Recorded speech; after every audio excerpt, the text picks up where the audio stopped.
제목을 도저히 못 참겠습니다라고 하고 이제 보경 뭐 TV 이렇게 뜨는 거예요. 그래서 뭐지 해서 들어봤죠. 그 내용 보자마자 화가 막 나는 거예요. 댓글 달렸죠. 뭐라고 하셨어요? 변호사인데 이거는 좀 어떻게 대응을 했으면 좋겠다. 이런 식으로 썼어요. 네. 저는 그리고 와서 뭐 생각도 안 하고 있었죠. 좋아요가 3,000개가 됐다고 하더라고요. 안녕하세요. 로이어랜드의 서정민 변호사. 민지환 변호사입니다. 그 철학과 교수인 윤지선 교수라는 사람과 보겸 사이에서 일어나고 있는 일인데요. 네. 그 윤지선 교수가 철학 연구회, 굉장히 명망 있는 그런 연구회라고 하는데 그곳에 논문을 등재를 했습니다. 2019년에. 네, 관음충의 발생학이라는 논문이죠. 네. 그런데 이제 그 논문 안에 있는 내용이 문제가 되고 있어요. 보겸이라는 그 유튜버가 보이루라는 표현을 사용을 많이 하고 있는데 그 표현이 여성 비하적인 표현의 예시로 사용이 되고 있습니다. 그런데 이제 유튜버 보겸 씨는 자기가 사용하고 있는 그 보이루라는 표현은 여성 비하적인 의미를 전혀 담고 있는 것이 아니라 단지 자신의 이름과 관련한 인사말에 불과하다라고 반박하고 있습니다. 보겸 하이루. 이 논문 중간에 나오는 표현이 명예훼손 발언에 해당하는지 여성 혐오 용어놀이 보이루, 여기서 보이루가 나오네요. 보이루와 여성 비하의 행동을 자기 방출적이며 공격적인 남성성 표출의 모델로 동일시하게 하였다. 여기서 일단 보이루가 한번 나오고 각주를 보면은 보겸이라는 유튜버에 의해 전파된 보이루란 용어는 여기서 이제 보겸이라는 유튜버 보겸 씨가 만들었다는 거죠. 그 용어는 여성 생식기 그리고 하이의 합성어, 초등학교 남학생부터 젊은이에 이르기까지 여성 혐오적 놀이의 유행어처럼 사용되었다 라고 적혀 있어요. 그리고 이제 검토돼야 될 게 허위 사실이냐, 이 부분이 검토가 되어야 되는데요. 보겸 하이루, 이걸 줄여서 보이루 이렇게 시작을 하고 쓰고 있는 것 같아요.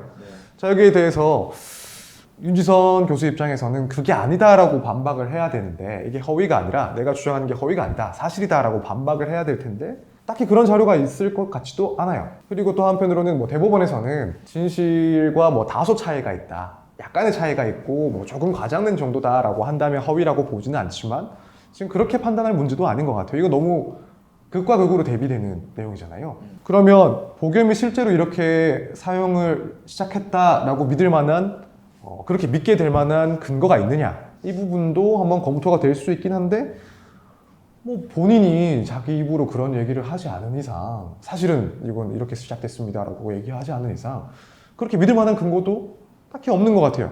이건 그냥 자기 생각일 뿐인 것 같고, 그렇다면은 이게 허위라는 점에 대해서도 결국에는 윤지선 교수 측에서도 깜박하기 어렵지 않을까. 그래서 허위 사실이란 요건도 충족되지 않을까라고 생각을 하고 있습니다. 그리고 이게 이제 사실이냐 허위 사실이냐와 관련해 가지고 제 생각을 좀 한번 말씀을 드리자면 저는 당연히 허위 사실일 것 같거든요. 유명인이잖아요. 굉장한 유명인이잖아요. 그러면 자신의 이름, 자신의 얼굴, 자신의 외모 이런 것들은 하나의 브랜드 가치를 가지는 것인데 정말 하나하나 중요한 건데 그거를 자기가 자기 이름을 그렇게 비하하는 의미로 사용되도록 자기가 모든 컨텐츠에서 시작 단계에서 그렇게 쓰겠느냐, 조금만 상식적으로 생각을 해봐도 그건 말이 안 된다는 걸 알 수 있잖아요. 변호사님 이름 가지고 정월이라고 하고 무슨 빈 가난한 사람이라고 하고 이러면은 좋겠어요? 비니루 이러면은 맨날 비니루만 들고 다니는 사람이다, 이런 식으로 하면은 변호사님 기분 좋으시겠어요? 기분이 좋진 않죠. 똑같은 거죠. 자기 이름을 가지고 누가 그렇게 쓰겠어요? 하여튼 저희가 일단 봤을 때는 허위사실에 의한 명예훼손, 허위사실 적시에 의한 명예훼손은 성립할 수 있을 것 같다, 이렇게 보이고요. 근데 또 명예훼손 저희가 문제가 되면 검토하는 부분이 또 하나 있잖아요. 네, 공익적인 목적이 있었는지 여부인데요. 이 사회적으로 이런 여성 비하 표현들이 좀 문제가 되니까 그런 것들을 바로잡기 위해서 이런 예시들을 찾고 그 과정에서 쓰게 된 표현이다. 그러니까 이제 보겸 씨가 쓰고 있는 이 표현을 비하하고 인격적으로 깔아뭉개기 위한 그런 표현이 아니었다라고 하면은 처벌이 좀 어렵게 될 수도 있겠죠. 그렇지만 사실 이게 전체적인 논문 취지야 그렇게 보더라도 이 문구가 들어간다고 해서 그게 공익적인 목적이 더 달성이 가능하고, 이 문구가 없으면은 그런 의도가 퇴색되고 이런 게 아니잖아요. 이걸로 인해서 어쨌든 많은 사람들이 보겸 씨를 봤을 때, 보겸 씨에 대해서 잘 모르는 사람들이 이 내용을 접했을 때 저 사람은 저런 여성 혐오적인 표현을 만들어낸 창시자고, 그걸 계속 쓰고 있는 사람이다. 저 사람 때문에 어린아이들이 그거 보고 배워가지고 여성 혐오적인 사상을 갖게 됐다. 관음충이 되었다. 이렇게 판단할 수도 있는 거잖아요. 그러면 그 피해가 사실은 저희 입장에서는 상상도 하지 못할 만큼 큰 피해라는 그런 느낌을 갖거든요. 네. 그러면은 이건 정말 좋은 취지의 논문이니까 그 중에 세부적인 표현이고 이걸로는 명예훼손이 아니야라고 판단하기에는 너무 좀 부당한 거 아닌가 이런 생각을 좀 해봐요. 그래서 이 부분도 뭐 공익적인 목적이 공공의 이익을 위한 그런 목적이라는 게 인정받기 쉽지 않을 것이다 라는 게 제 생각입니다. 자, 일단은 여기에 대해서 또 뭐 윤지선 교수의 인터뷰도 있었잖아요. 그렇죠? 그게 어떤 내용이었는지 혹시 한 언론사에서 이제 인터뷰한 내용을 보면은 이 보겸 씨가 이 보이루라는 말을 만든 것이 맞느냐라는 것에 대해서 그러니까 그런 의미를 가지고 이제 만든 것이 맞느냐라는 것에 대해서는 확실하게 언급을 하지 않았지만 그렇죠. 보겸 씨가 이제 그 뒤에 보이루라는 말이 그러한 용례로 이제 쓰이고 있는 것을 충분히 알고 있었다. 그럼에도 불구하고 그것에 대해서 뭐 자제를 촉구하거나 뭐 그런 의미가 아니라고 뭐 이렇게 적극적으로 해명하는 그런 내용이 없었다라는 취지로 지금 반박을 하고 있는 것 같아요. 주장하는 거에 대한 뭐 정확한 반박이 아니에요. 아니 그게 아니라 제가 처음에 이거 복염 하유로 시작을 하고 그렇게 쓴 거라니까요. 하고 하는데 계속 잘못 쓰이고 있으니까 너도 책임이 있다. 그래서 나는 이렇게 쓸 수 있다라는 것은 조금 이해가 안 되는 반박이에요. 거기다가 뭐 학문의 자유를 이제 침해하는 행위다. 그렇죠? 그리고 이제 페미니즘 철학에 대해서 집단적으로 의도적으로 공격을 하고 있는 것이다. 라고 얘기를 하는데 아니 그게 아니라 이 용어 제가 이렇게 쓴 게 아니라니까요? 라고 주장을 하고 있잖아요. 그래서 계속 뭐 페미니즘 뭐 학문에 대한 탄압이다, 뭐 공격이다 이렇게 반박하는 것도 사실 논점이 아니에요. 근데 계속 그렇게 나오고 있어서 저도 보면서 조금 답답했어요. 저도 이제 좀 느낀 게 사실 이건 정말 간단한 문제거든요.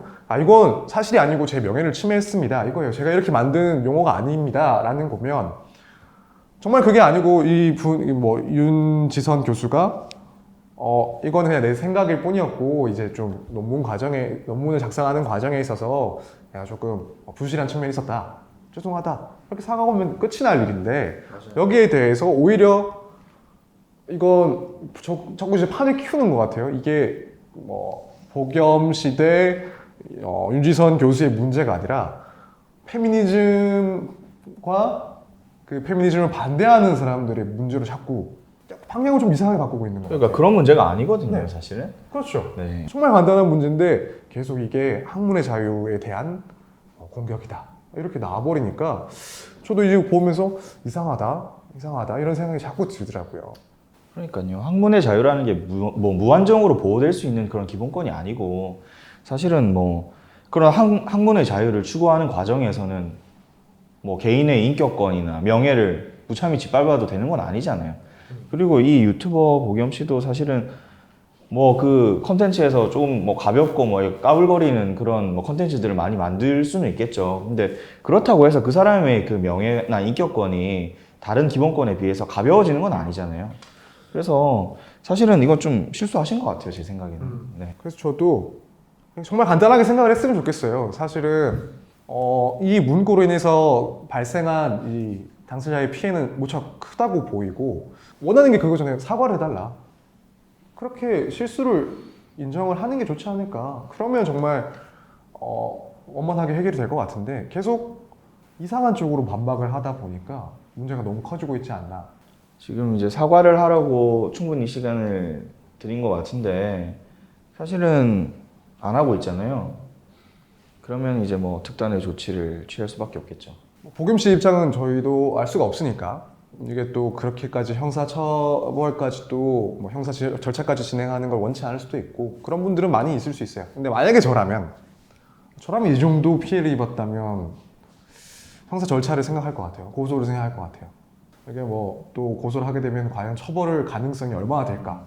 뭐 변호사라고 해서 고소를 했을 때 뭐 가능성이 어느 정도인지 이렇게 단정지어서 얘기하기는 무척 어려워요. 사실 이 문제가 어쨌든 윤지선 교수 측이나 혹은 그 교수님을 또 지지하는 분들 입장에서는 이게 단순히 그러니까 명예훼손이 문제가 아니라 뭐 학문 혹은 뭐 남녀 평등의 문제가 될 수도 있고 뭐 페미니즘, 철학 이런 부분도 연관되어 있기 때문에 그런 부분들이 이제 함께 고려가 된다면 뭐 처벌 가능성이 변동이 있을 수 있어요. 그렇지만은 저는 가능성의 문제가 아니라 이거는 처벌이 돼야 되는 사안이 아닌가 생각을 해요. 어떠한 근거 없이 이런 주장을 한 내용이기 때문에 어떠한 근거 없이 복염이 이렇게 했다 라는 내용으로 적혀있기 때문에 사실 여기서 처벌이 안 된다라고 한다면 저는 좀 많이 낙담을 할 것 같아요. 이게 자꾸 드리고 싶은 말씀이 이게 자꾸 문제가 이슈화가 되다 보니까 남자 대 여자, 페미니즘 대 이에 반대하는 사람들 이런 구도로 가고 있는 것 같아요. 근데 이건 그럴 문제가 아니라 그냥 학문을 하시는 분과 또 그분이 작성한 논문에 의해서 명예가 훼손당한 사람 개인 간의 문제거든요. 그래서 이렇게 보는 게 맞지 않나. 그렇다면 여기에 대해서 만약에 고소를 했을 때 범죄가 인정되고 처벌이 돼야 되지 않나 라는 생각을 합니다.